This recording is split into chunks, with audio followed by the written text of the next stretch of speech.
Good morning বন্ধুরা, good morning. আমি চলে এসেছি তোমাদেরকে সকালে মর্নিং আপডেট দিতে ক্রিকেটের ব্যাপারে। তো কালকের যে ম্যাচ ছিল south Africa versus New Zealand, south Africa 7 উইকেটে বড় অনেক সহজেই ম্যাচটা জিতে যায়, নিউজিল্যান্ডকে হারিয়ে দেয়। এই নিয়ে পরপর 5টা ম্যাচ টি-20 ওয়ার্ল্ড কাপে নিউজিল্যান্ডকে সাউথ আফ্রিকা হারালো। নিউজিল্যান্ড একটা ম্যাচে সাউথ আফ্রিকাকে হারাতে পারেনি। যাই হোক, নিউজিল্যান্ড প্রথমে ব্যাটিং করে 175 রান করে। শুরুটা তাদের খুব ভালো হয়েছিল ফিন অ্যালেন এবং টিম সাইফেটের মাধ্যমে।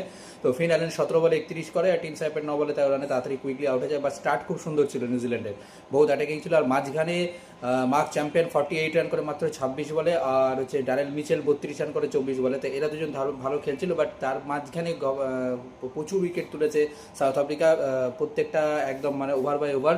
আর সব থেকে ভালো বোলিং করেছে হচ্ছে মার্কো ইয়ানসেন, যিনি 4 ওভারে 40 রান দিয়ে 4 উইকেট নিয়েছে।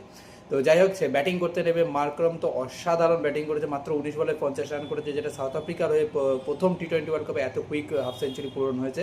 তো শেষে অবশেষে 86 রানে নট আউট ছিল ক্যাপ্টেন মার্করম, এডেন মার্করম। 44 বলে 86 রান করেছে। আর বোলিংয়ে বলতে গেলে নিউজিল্যান্ডের কেউ সেরকম কোনো পারফরমেন্স ছিল না। খুবই সহজে 17 ওভারে ম্যাচটা নিউজিল্যান্ড হেরে যায়, এবং 17 ওভারে নিউজিল্যান্ডকে পরাজিত করে সাউথ আফ্রিকা সেকেন্ড রাউন্ডে উঠে আসছে।